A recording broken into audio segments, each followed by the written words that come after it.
Halo adik-adik, ketemu lagi dengan saya, Grace, dalam seri cerita Alkitab. Kali ini dengan judul, namanya adalah Yohanes. Ayat hafalan kita tertulis di dalam Lukas 1 ayat 76. Engkau akan berjalan mendahului Tuhan untuk mempersiapkan jalan baginya.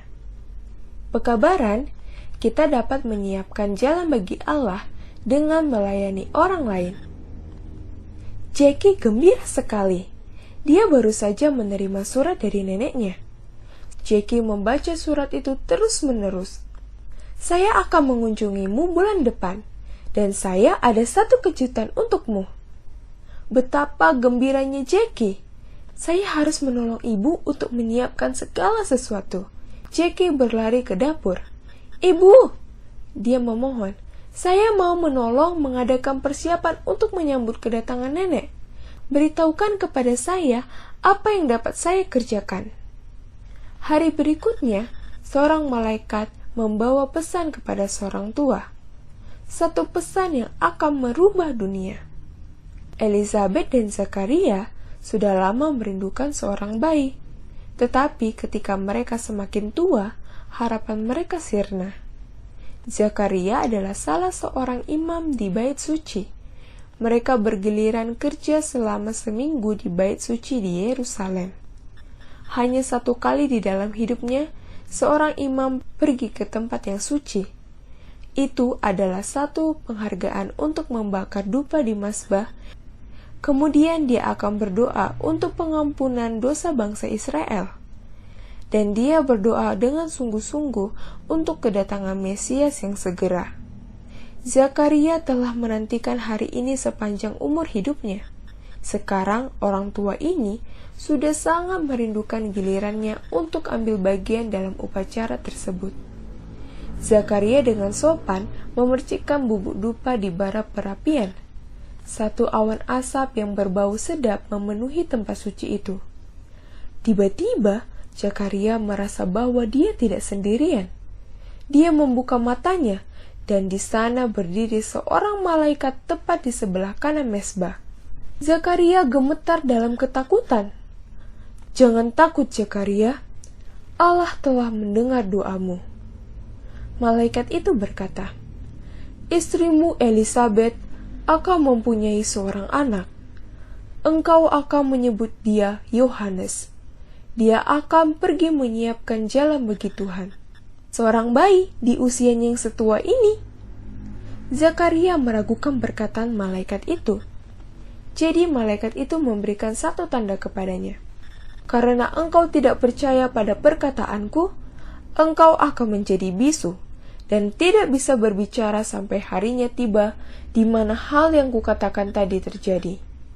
Malaikat itu pergi. Zakaria membuka mulutnya untuk berdoa bagi bangsa Israel. Tetapi tidak ada yang kedengaran. Dia tidak bisa mengucapkan satu kata pun.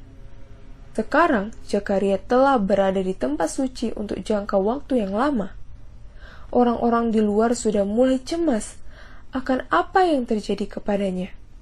Ketika akhirnya dia keluar, wajahnya bersinar. Dengan tenang, Zakaria memberikan bahasa isyarat kepada mereka bahwa dia melihat seorang malaikat. Zakaria segera pulang ke rumah. Dia berusaha untuk memberitahukan kepada Elizabeth apa yang telah terjadi. Tetapi dia tidak bisa berbicara.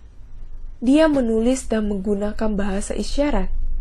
Mereka akan memiliki seorang anak. Seorang anak yang akan diberi nama Yohanes. Seorang malaikat telah mengatakan kepadanya demikian. Berbulan-bulan kemudian, anak mereka lahir.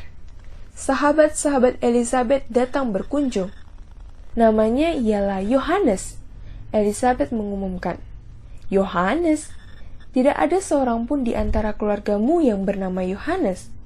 Kenapa tidak menyebutnya Zakaria? Wanita-wanita di situ berkata. Elizabeth berpaling kepada suaminya. Zakaria menggelengkan kepalanya. Dengan segera dia menulis sehingga semua orang dapat melihat. Namanya ialah Yohanes. Segera suara imam yang tua ini kembali. Dia berbicara kepada orang-orang dan memuji Allah karena berkat ini.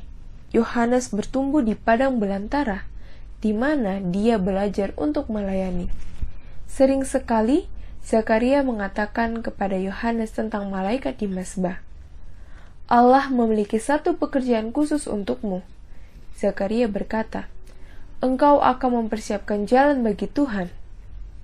Ketika Yohanes menjadi dewasa, dia mengundang orang-orang untuk bertobat dari dosa-dosa mereka dan dibaptiskan.